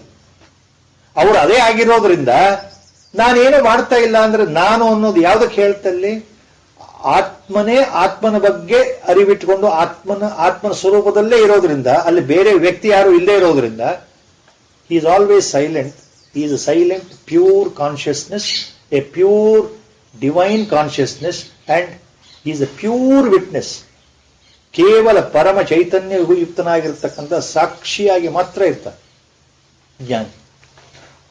ಎಲ್ಲಾ ಅವಸ್ಥೆಗಳಲ್ಲಿ ಅಂದ್ರೆ, ಎಲ್ಲಾ ಕಾಲಗಳಲ್ಲಿ ಅಂದ್ರೆ, ಜಾಗೃತಾವಸ್ಥೆ, ಸ್ವಪ್ನಾವಸ್ಥೆ ಮತ್ತು ನಿದ್ರಾವಸ್ಥೆ, ಎಲ್ಲ ಸಮಯದಲ್ಲೂ ಅಂದ್ರೆ 24 hours in a day, a jnani is always, he is attached to his locus only. Locus ಅಂದ್ರೆ central point, ಆತ್ಮಸ್ವರೂಪ. ನಾನು ಅಂದ್ರೆ ಅಲ್ಲಿ ಆತ್ಮ ಅಂತ ಬರುತ್ತೆ ಹೊರತು ನಾನು ದೇಹ ಅಂತ ಇಲ್ಲಿ ಬರೋದೇ ಇಲ್ವಲ್ಲ. ಈ ವಿಚಾರವನ್ನ ಆಚಾರ್ಯರು ಕೊನೆ ಇಲ್ಲಿ ಇಂದ್ರಿಯಾಣಿ ಇಂದ್ರಿಯಾರ್ಥೇಶು ವರ್ತಂತ ಇತಿ ಧಾರಯನ್, ಇದಕ್ಕೆ ದಿ ಫೈನೆಸ್ಟ್ ವ್ಯಾಖ್ಯಾನ is given by Acharya Shankara Bhagavatpada. The finest ವ್ಯಾಖ್ಯಾನ. ಆಚಾರ್ಯ ಸೇಸ್ ನಹಿ ಮೃಗ ತೃಷ್ಣಿಕಾಯಾಂ ಉದಕ ಬುದ್ಧ್ಯಾ ಪಾನಾಯ ಪ್ರವೃತ್ತಃ ಉದಕಾಭಾವಜ್ಞಾನೇಪಿ ತತ್ರೈವ ಪಾನ ಪ್ರಯೋಜನಾಯ ಪ್ರವರ್ತತೆ. Beautiful Sanskrit sentence, one sentence. I repeat the sentence. Acharya says, Nahi mruga trishnikayam udaka buddhya panaya pravartah udaka bhavajnanepi tatraiva pana prayojanaya pravartate. What does it mean? In simple, when you are in a deep desert in the daytime, totally tired, full of desert, you are deep walking, then you see the mirage in front of you, some distance, the water appears, greenery appears.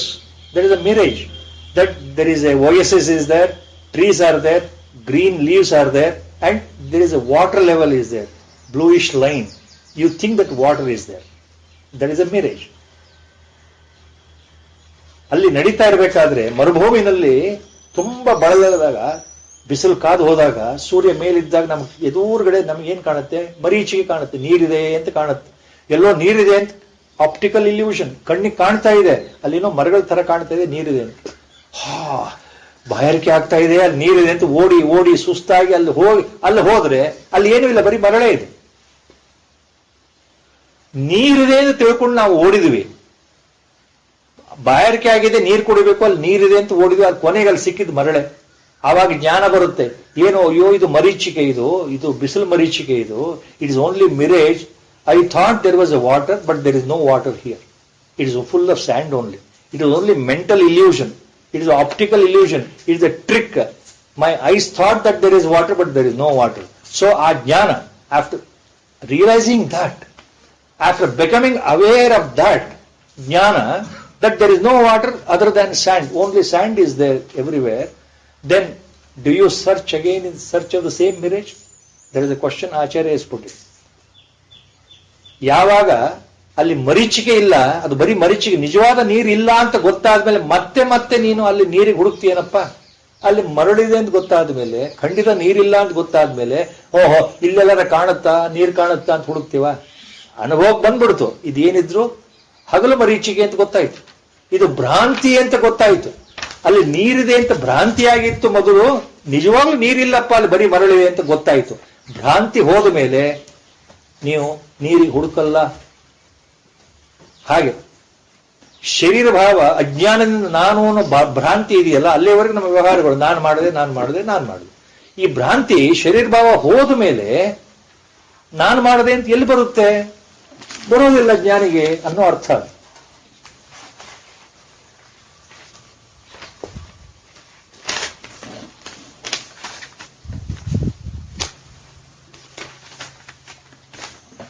So this shloka, these two refer to actually jnanavastha sthiti, Sankhya Yogi sthiti. And another point before going to the next 10th shloka, here in the 5th chapter onwards, Lord uses the word yogi only. Please remember all the time it has been said. The word yogi, depending on the context, which shloka, the yogi word refers to karma yogi, or the yogi word also will refer to jnana yogi. Yogi word refers to both karma yogi or even jnana yogi. That means the word yogi may refer to karma yogi or sankhya yogi. Accordingly, we must understand the context as given by the commentaries by Mahapurushas. Next shloka, ब्रह्मण्याधाय कर्माणि संगम त्यक्त्वा करोति यः लिप्यतेन स पापेन पद्मपत्रमिवाम्भसा. Our Gurudev used to take this example very often, and this phrase, he was very fond of this phrase, Padmapatramivambhasa. Padmapatram iva ambhasa. 3 words. Padmapatra iva ambhasa. Padmapatra Mivambhasa. Brahmanyadhaya karmani sangam tyaktva karoti yah. Sangam tyaktva phrase Lord has used in so many shlokas, almost with the same meaning, with slight difference depending on the context. Sangam tyaktva ಅನ್ನೋ ಶಬ್ದ ಇದೆಯಲ್ಲ, ಎಷ್ಟೋ ಕಡೆ ಈ ಶ್ಲೋಕಗಳಲ್ಲಿ ಪರಮಾತ್ಮನೇ ಬಳಸಿದ್ದಾನೆ. ಸಂಗಮ್ ತ್ಯಕ್ತ್ವ ಅಂದ್ರೆ ಮೂಲ ಅರ್ಥ ಏನು? ಎಲ್ಲ ರೀತಿಯ ಸಂಬಂಧಗಳನ್ನ ಬಿಟ್ಟು, dissociating your self from the actions. Number 1, ಸಂಗಮ್ ತ್ಯಕ್ತ್ವ means dissociating from the all actions, that thinking that I am not doing. Second, dissociating from your relations, that is cutting off the moha.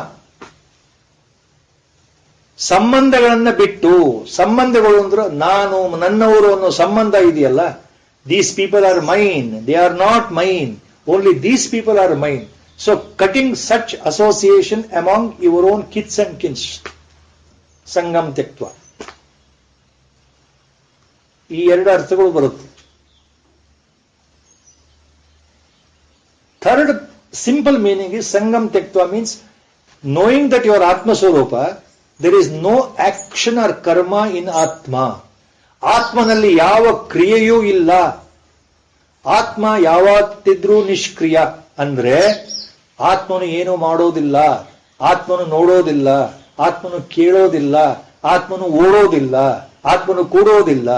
ಆತ್ಮನ ಸ್ವಭಾವ ಕೇವಲ pure consciousness, ಪರಮ ಚೈತನ್ಯ ಸಾಕ್ಷಿ ಸ್ವಭಾವ, ಕೇವಲ ಇರುವಿಕೆ ಅನುಭವ ಅದು.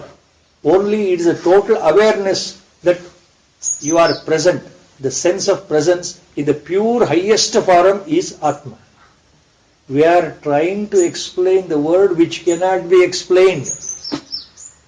Please remember, Acharya has made this point very clear.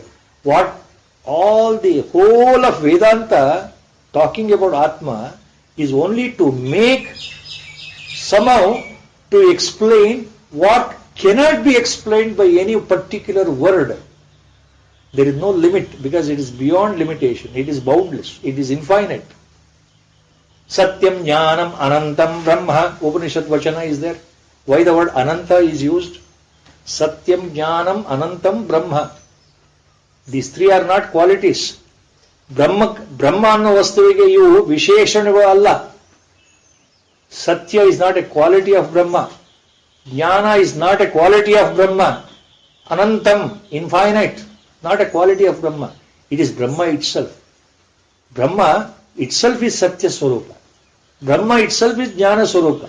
Brahma means Anantatva, infinite. So, we cannot explain. That is the point. Brahmanyadaya karmani sangam tyaktva karoti yah.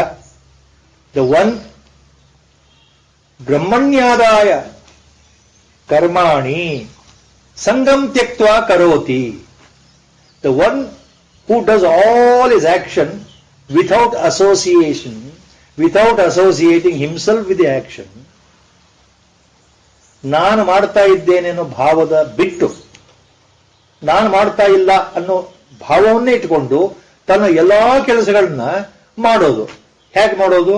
Then ನಾನೇನು ಮಾಡ್ತಾ ಇಲ್ಲ ಅಂದ್ರೆ ಮಾಡೋದು ಹೇಗೆ? ಇದೆಲ್ಲವೂ ಪರಮಾತ್ಮನಿಗೋಸ್ಕರ ಮಾಡ್ತಾ ಇದ್ದೇನೆ ಅನ್ನೋ ಭಾವ.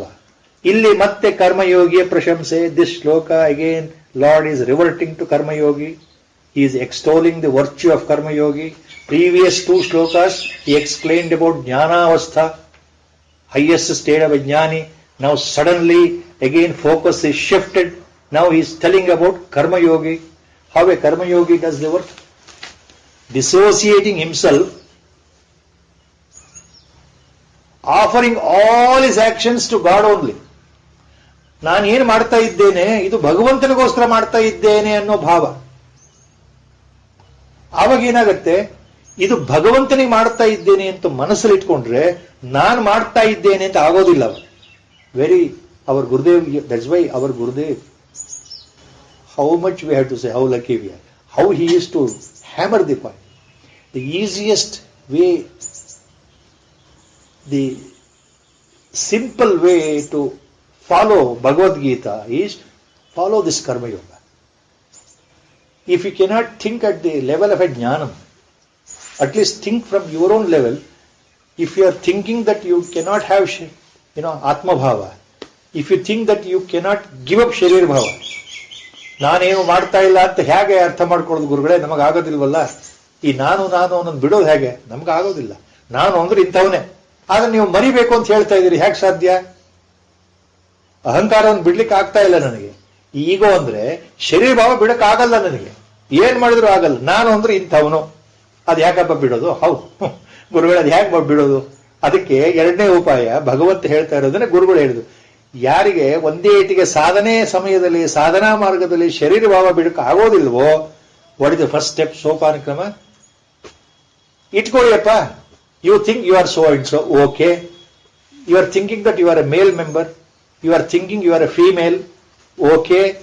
ಅವರು ಗುರುದೇವ್ ಸೆಡ್, ಆಯ್ತು, ನೀನು ಏನಾದ್ರೂ ತಿಳ್ಕೊ, ಶರೀರ ನಾನಲ್ಲ ಅಂತ ಅರ್ಥ ಮಾಡ್ಕೊಳಕ್ ಆಗ್ತಾ ಇಲ್ವಲ್ಲ, ಪರವಾಗಿಲ್ಲ. Simple, follow the simple system. ನಾನು ಮಾಡ್ತಾ ಇರೋದೆಲ್ಲ ಭಗವಂತನಿಗೆ ಮಾಡ್ತಾ ಇದ್ದೆ. ಇವತ್ತು ಬೆಳಗ್ಗೆ ಎದ್ದು ಕೂಡಲೇ ಭಗವಂತನಲ್ಲಿ ಏನ್ ಪ್ರಾರ್ಥನೆ? ಈ ಭಗವಂತನಿಗೋಸ್ಕರ ಮಾಡೋದು ಹೆಂಗೆ? See this another question. All actions offering to God. How many times this mouth has explained that part? It is easy to listen, The person sitting in front of me is giving a ವ್ಯಾಖ್ಯಾನ. He says that Lord says, ಇಲ್ಲಿ ಕೂತವ್ರು ಹೇಳ್ತಾ ಇದ್ದಾರೆ, ಭಗವಂತ ಹೇಳ್ತಾ ಇದ್ದಾನಂತೆ, ಎಲ್ಲಾ ಕರ್ಮಗಳನ್ನ ಭಗವಂತನಿಗೆ ಸಮರ್ಪಣೆ ಮಾಡು ಅಂತ. ಅದು ಹೇಗೆ ಮಾಡೋದು? Even that I don't no. ನನ್ನ ಎಲ್ಲಾ ಕೆಲಸಗಳನ್ನ ನನ್ನ ಶರೀರ ಭಾವ ಬಿಟ್ಟಿಲ್ಲ, ನಾನು ಈಗೋ ಬಿಡಕ್ಕಾಗಿಲ್ಲ, ಸಾಧನೆಯಲ್ಲಿ ಇನ್ನೂ ಕೆಳಗಡೆ ಇದ್ದೀನಿ, ಇನ್ನೂ ಲೋ ಕ್ಲಾಸ್ ಅಲ್ಲಿ ಇದ್ದೀನಿ, ಇನ್ನೂ LKG ನಲ್ಲಿ ಇದ್ದೀನಿ, ಇನ್ನೂ ಬಿಗಿನಿಂಗ್ ಸ್ಟೆಪ್ ನಲ್ಲಿ ಇದ್ದೀನಿ. ಇವೆಲ್ಲ ನನ್ನ ಮನಸ್ಸಲ್ಲಿದೆ. ನಾನು ಅಂದ್ರೆ ಇಂಥವನು, ನನಗೆ ಸಿಟ್ಟು ಬರುತ್ತೆ, ಕೋಪ ಬರುತ್ತೆ, ವಾಸನೆಗಳಿದೆ, ಇನ್ನೂ ಬಿಡಕ್ಕಾಗಿಲ್ಲ, ನನಗೆ ಗೊತ್ತಿದೆ ನನ್ನ ದುರ್ಗುಣಗಳು ಕೆಲವಿದೆ, ವೀಕ್ನೆಸ್ ಇದೆ, ಬಿಡಕ್ಕಾಗ್ತಾ ಇಲ್ಲ. ಇಷ್ಟು ಮಧ್ಯೆ ಎಲ್ಲಾ ಕೆಲಸಗಳನ್ನ ಭಗವಂತನ ಸಮರ್ಪಣೆ ಮಾಡೋದು ಅಂತ ಗುರುಗಳು ಹೇಳ್ತಾ ಇದ್ದಾರೆ. ಭಗವಂತ ಹೇಳ್ತಾ ಇರೋ ಮಾತನ್ನ ಎಲ್ಲ ಆಚಾರ್ಯರು ಹೇಳ್ತಾ ಇದ್ದಾರೆ ವ್ಯಾಖ್ಯಾನದಲ್ಲಿ. ಭಗವಂತನಿಗೆ ಎಲ್ಲ ಕೆಲಸ ಸಮರ್ಪಣೆ ಮಾಡು ಅಂತಂದ್ರೆ ಹೇಗೆ? See this question, very beautiful question. ಹೇಗೆ ಸಮರ್ಪಣೆ ಮಾಡೋದು? Please think over today. ಭಗವಂತನಿಗೆ ಎಲ್ಲ ಕೆಲಸಗಳನ್ನ ಅರ್ಪಿಸಿ ನಿಮ್ಮ ಕಾರ್ಯಗಳನ್ನ ಮಾಡಿ ಅಂತ ಬರುತ್ತೆ ಇಲ್ಲಿ.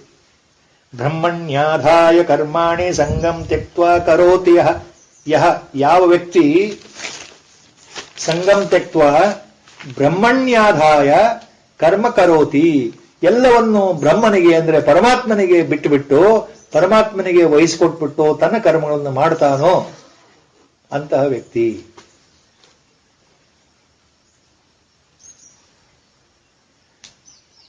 ಬೆಳಗ್ಗೆ ಎಚ್ಚರಾದಾಗಿಂದ ರಾತ್ರಿಯವರೆಗೆ ಒಂದು ಹಗಲು ಕಳೆಯುತ್ತೆ ನಮಗೆ, ಮತ್ತೆ ಮರುದಿವಸ ಅದೇ ಹಗಲು ಬರುತ್ತೆ. ಸೊ ದೇಹ ಮರಣ ಬರೋವರೆಗೂ ಇದು ಕಾಯಂ ವ್ಯವಸ್ಥೆ ಇದೆ. ವರ್ಷಾನುಗಟ್ಲೆ ನಾವು ಏನೇ ಮಾಡಿದ್ರು ಜಾಗ್ರತಾ ಅವಸ್ಥೆಯಲ್ಲೇ ಮಾಡ್ತೇವೆ, ನಿದ್ದೆಯಲ್ಲಿ ನಮಗೇನು ಗೊತ್ತಿಲ್ಲ. ಈಗ ಪ್ರತಿಯೊಂದು ಕರ್ಮವನ್ನ ನಾನು ಭಗವಂತನಿಗೆ ಅರ್ಪಣೆ ಮಾಡೋದು ಅಂದ್ರೆ ಹೇಗೆ?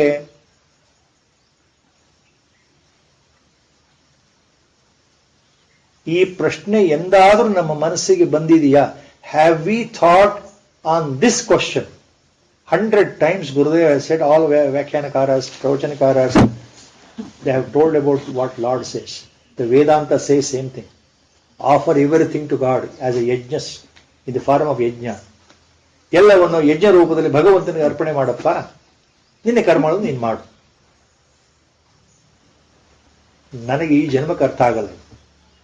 Mind says like that. The person sitting in front of me is telling like this, but I am not following this.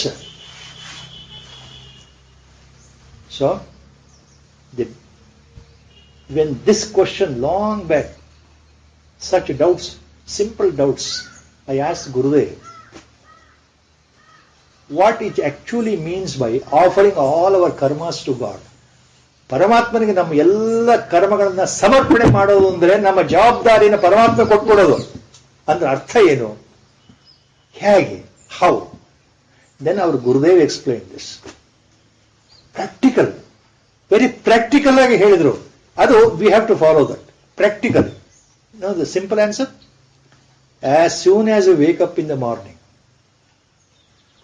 When you do your nitya puja, whatever, 5 minutes, 2 minutes, 10 minutes, half an hour, 1 hour, whatever time, every day you are bound to do some nitya worship, worship, daily sadhana, daily puja, in whatever form you worship the God, correct? There you make a sankalpa every day. With an open heart, have a dialogue with the God inside you. God is outside, God is inside. Sit quietly, close your eyes, have a dialogue every day in the morning with the God, directly in the mind. All that I am doing today, Paramatma, all actions, knowingly, unknowingly, what I am going to do today, till the night, ರಾತ್ರಿಯವರೆಗೆ ಈ ಹಗಲಿನಲ್ಲಿ ನಾನು ಈ ದೇಹದಿಂದ, ಮನಸ್ಸಿನಿಂದ, ಈ ಬುದ್ಧಿಯಿಂದ ಏನೇನು ಕೆಲಸಗಳನ್ನ ಮಾಡ್ತಾ ಇದ್ದೇನಲ್ಲ ಪರಮಾತ್ಮ, ಅಥವಾ ಮಾಡ್ತೇನೆ, ಅವೆಲ್ಲವೂ ನಿನಗೆ ಅರ್ಪಣೆ ಮಾಡ್ತಾ ಇದ್ದೇನೆ ಪರಮಾತ್ಮ. ನನ್ನ ಕೈಯಿಂದ ತಪ್ಪು ಕೆಲಸ ಆಗಬಹುದು, ಒಳ್ಳೆ ಕೆಲಸ ಆಗಬಹುದು, ನನಗೆ ಗೊತ್ತಿಲ್ವಲ್ಲ. I may do wrong thing, I may do right thing, I don't know. Whole of the day I am offering everything to you. Please help me, please accept.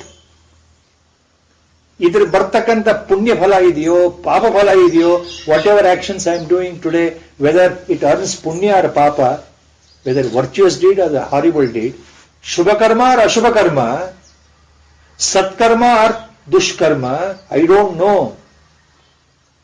Let the fruit of all that go to you only, Paramatma.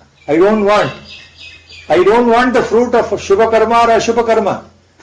ನಾನು ಯಾವ ಕೆಲಸ ಮಾಡಿದ್ರು ಅದು ಪುಣ್ಯದ ಕೆಲಸವೇ ಆಗಿರಬಹುದು, ಪಾಪದ ಕೆಲಸವೇ ಆಗಿರಬಹುದು, ಅದರ ಫಲ ನನಗೆ ಬೇಕಾಗಿಲ್ಲ ಪರಮಾತ್ಮ, ಎಲ್ಲವೂ ನಿನಗೆ ಬಿಟ್ಬಿಡ್ತೇನೆ. ಅದರ ಪುಣ್ಯ ಫಲವೂ ನಿನಗೆ, ಪಾಪ ಫಲವೂ ನಿನಗೆ. ಈ ಎಲ್ಲ ನಾನು ಮಾಡೋ ಕರ್ಮಗಳು ನಿನಗೇ ಅರ್ಪಣೆ ಆಗಲಿ, ನಿನಗೋಸ್ಕರ ಮಾಡ್ತಾ ಇದ್ದೇನೆ. This dialogue, monologue actually, we should do every day. That is how the sadhana should begin. Secrets. Our Gurudev mentioned this. It is not there in the book. Only when you ask. I don't know why. Now Gurudev made me to tell you all such simple secrets. It is all his blessing only. This is not there in the book. What he has written, sadhana and meditation. Please check today. What Gurudev made me to speak to you today is not there in the book. Sadhana and meditation or know your reality. This is the best way of offering our actions to God. ನಾನು ಶರೀರ ಭಾವದಿಂದ ಹೊರಗೆ ಬರದೇ ಇದ್ರೆ, ಇನ್ನೂ ನಾನು ಶರೀರ ಭಾವದಲ್ಲೇ ಇದ್ರೆ, ನನ್ನ ಕೆಲಸಗಳನ್ನ ಪರಮಾತ್ಮನಿಗೆ ಬಿಟ್ಬಿಡೋದು.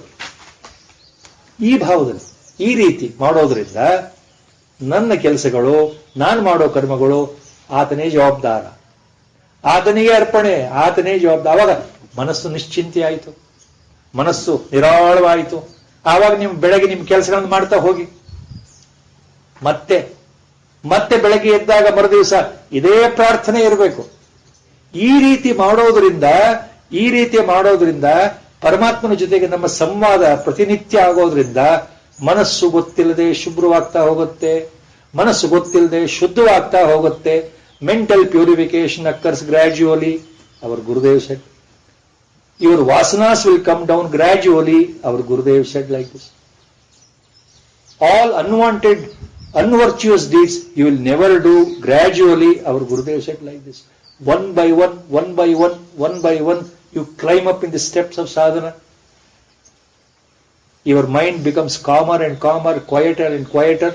Sadhana will proceed very firmly, with the grace of God or with the grace of Guru. That's what our Gurudev said. You understand now? Brahmanyadhaya karmani means offering everything, keeping Lord in the mind. All my actions, only for His sake I am doing. Offering everything to Him. ಪರಮಾತ್ಮನಿಗೆ ನನ್ನ ಕರ್ಮಗಳನ್ನ ಸಮರ್ಪಿಸಿ ಅಂತ ಅರ್ಥ. ಈ ರೀತಿ ಯಾವ ವ್ಯಕ್ತಿ ಯಃ ಕರೋತಿ, the one who does like that, all his karmas, lipyatena sa papena padma patra mivambhasa. Papena na lipyate saha. ಅಂತಹ ವ್ಯಕ್ತಿ ಯಾವ ಪಾಪದಿಂದಲೂ ಲಿಪ್ತನಾಗೋದಿಲ್ಲ, ಅಂಟೋದಿಲ್ಲ. ಯಾವ ಪಾಪಗಳು ಅಂತಹ ವ್ಯಕ್ತಿಗೆ ಅಂಟೋದಿಲ್ಲ ಅಂತ ಅಂದ್ರೆ, ನಾವು ಶುಭ ಕರ್ಮವನ್ನೇ ಮಾಡಲಿ, ಅಶುಭ ಕರ್ಮವನ್ನೇ ಮಾಡಲಿ, ಅದರ ಫಲ ನಾವು ಭಗವಂತ ನಿನಗೆ ಬಿಡ್ತಾ ಇದ್ದೇನೆ ಅಂತಂದ್ರೆ ನಮಗೆ ಯಾವುದೂ ಅಂಟೋದಿಲ್ಲ ಅಂತ. ಇಲ್ಲಿ ಲಿಪ್ಯತೇನ ಸ ಪಾಪೇನ ಅಂದ್ರೆ, ಪಾಪ ಅಂದ್ರೆ ಪಾಪಗಳಿಂದ ಅಂದ್ರೆ ಪುಣ್ಯ ಅಂತನೂ ಅರ್ಥ ಒಳಗಡೆ ಅರ್ಥ ತಗೊಳ್ಬೇಕು. ಸರ್ವ ರೀತಿಯ ಪಾಪ ಪುಣ್ಯಗಳಿಂದ ನಾವು ಲಿಪ್ತರಾಗೋದಿಲ್ಲ. We are not attached by the sin or the virtue as a reward. So whatever actions we do, we are not, bound by the effect of such actions, because we have offered everything to God Allah. ಪರಮಾತ್ಮನಿಗೆ ನಾವು ಕೊಟ್ಟ ಮೇಲೆ, ಆ ಅರ್ಪಣೆ ಮಾಡಿದ ಮೇಲೆ ನಮಗೆ ಬಾಧಕವೇ ಇಲ್ಲ, ಯಾವುದು ನಮಗೆ ತಟ್ಟೋದಿಲ್ಲ, ಯಾವುದು ನಮಗೆ ಮುಟ್ಟೋದಿಲ್ಲ. ಈವನ್ ಇಫ್ ಯು ಡೂ ಪಾಪಕರ್ಮ, ದುಷ್ಕರ್ಮ, ಅಶುಭ ಕರ್ಮ, still you are protected. That is what the meaning. ಕೆಟ್ಟ ಕೆಲಸವನ್ನೇ ಮಾಡಿದ್ರು ಇಡೀ ದಿವಸ ನೀವು ಬೆಳಗ್ಗೆ ಒಳ್ಳೆ ಮನಸ್ಸಿನಿಂದ ನಾನು ಭಗವಂತನ ಜೊತೆಗೆ ಸಂವಾದವನ್ನು ಮಾಡಿ, ಭಗವಂತ ಇವತ್ತು ಬೆಳಗ್ಗೆಯಿಂದ ರಾತ್ರಿವರೆಗೆ ಏನ್ ಮಾಡ್ತೀನಿ ಗೊತ್ತಿಲ್ಲಪ್ಪ, ಒಳ್ಳೆಯದೋ ಕೆಟ್ಟದ್ದೋ ಎಲ್ಲವನ್ನೂ ನಿನಗೆ ಬಿಟ್ಬಿಟ್ಟಿದ್ದೇನೆ, ನೀನ್ ನೋಡ್ಕೊಳ್ಬೇಕು, ಅದರ ಫಲವನ್ನು ನೀನೇ ತಗೊಳ್ಬೇಕಪ್ಪ, ನೀನೇ ನನ್ನ ಎಲ್ಲಾ ಕರ್ಮವನ್ನು ನಿನಗೆ ಕೊಟ್ಬಿಟ್ಟಿದ್ದೇನೆ ಅಂತ ಹೇಳಿ ನಾನು ಮಾಡೋದಾದ್ರೆ ಒಂದು ವೇಳೆ ನಾನು ಕೆಟ್ಟ ಕೆಲಸ ಮಾಡಿದ್ರು ಅದರ ಫಲ ನನಗಂಟೋದಿಲ್ಲ ಅಂತ ಭಗವಂತ ಹೇಳ್ತಾರೆ. ಇದು this is what Lord is telling you and is giving an example of lotus leaf. ಇದು ನಮಗೆ ಅರ್ಥ ಆಗಲಿ ಅಂತ ಭಗವಂತ one example he has taken lotus leaf. All the aquatic plants like water lily and lotus, you have seen there is a water lily here only in our Gurudev's pond here in the ashram. Flat, expanded leaf, lotus or what lily. How even if you add drops of water on the plant surface, on the upper surface, dorsal surface, water will flow like a drops. In botany class we explain everything in detail. The leaf surface is so that it won't absorb the water. You can feel it. ನೀರಿನಲ್ಲೇ ಇದ್ದಂತಹ ತಾವರೆ ಎಲೆ, ಕಮಲದ ಎಲೆ, ಅದ್ರ ಮೇಲೆ ನೀರು ಬಿದ್ದರೂ ನೀರು ಅಂಟ್ಕೊಳ್ಳಲ್ಲ, ಜಾರ ಹೋಗುತ್ತೆ ಅದಕ್ಕೆ ಅಂತ, ಒದ್ದೆ ಆಗೋದಿಲ್ಲ ಅಂತ. ಇಟ್ ಈಸ್ ನಾಟ್ ವೆಟ್ ಅಂತ. The meaning is it is inside the water but still not affected by property of the water. ಹಾಗೆ ನೀವು ಸಂಸಾರದಲ್ಲಿ ಇದ್ರು, ಜಗತ್ನಲ್ಲಿದ್ರು, ಎಲ್ಲರ ಮಧ್ಯೆ ವ್ಯವಹಾರ ಮಾಡ್ತಾ ಇದ್ರು, ಎಲ್ಲ ರೀತಿಯ ಪಾಪಕೃತ್ಯಗಳ ಮಧ್ಯೆ ನೀವು ಮುಳುಗಿದ್ರು, ಜಗತ್ನಲ್ಲಿ ಎಲ್ಲರೂ ಪಾಪಿಗಳು ಇರಬಹುದು, ಪುಣ್ಯವಂತರು ಇರಬಹುದು, ಎಲ್ಲಾ ತರದ ಜನಗಳ ಜೊತೆ ನಾವು ವ್ಯವಹಾರ ಇರುತ್ತಲ್ಲ, ನಮ್ಮ ಜೊತೆಗೆ ಎಲ್ಲಾ ವ್ಯವಹಾರ ಇರುತ್ತಲ್ಲ, ಸಂಸಾರದಲ್ಲೇ ನಾವು ಮುಳುಗಿದ್ರು, ಸುತ್ತಲೂ ನಮ್ಮ ಜೊತೆಗೆ ಪಾಪಿಗಳು ಪುಣ್ಯಜೀವಿಗಳು ಇದ್ರು, ಎಲ್ಲಾ ಕರ್ಮಗಳ ಜೊತೆಗೆ ನಾವು ಓಡಾಡ್ತಾ ಇದ್ರು, ನಮಗೆ ಪಾಪ ಅಂಟೋದಿಲ್ಲ ಅಂತ ಭಗವಂತ ಹೇಳ್ತಾ ಇದ್ದಾನೆ. ಕಮಲದ ಎಲೆ ಮೇಲೆ ಯಾವ ರೀತಿ ನೀರು ಅಂಟೋದಿಲ್ವೋ ಹಾಗೆ ನಿನಗೆ ಪಾಪ ಅಂಟೋದಿಲ್ಲಪ್ಪ ಅರ್ಜುನ, ಇದನ್ನ ಅರ್ಥ ಮಾಡ್ಕೋ. ಗುರುಗಳ ಸಂಕಲ್ಪದಿಂದ ಇವತ್ತಿನ ವ್ಯಾಖ್ಯಾನ ಇಲ್ಲಿಗೆ ಮುಗಿತಾ ಇದೆ. ವಸುದೇವಸುತಂ ದೇವಂ ಕಂಸಚಾಣೂರಮರ್ದನಂ ದೇವಕೀ ಪರಮಾನಂದಂ ಕೃಷ್ಣಂ ವಂದೇ ಜಗದ್ಗುರುಂ ಮೂಕಂ ಕರೋತಿ ವಾಚಾಲಂ ಪಂಗುಂ ಲಂಘಯತೆ ಗಿರಿಂ ಯತ್ಕೃಪಾತಮಹಂ ವಂದೇ ಪರಮಾನಂದ ಮಾಧವಂ.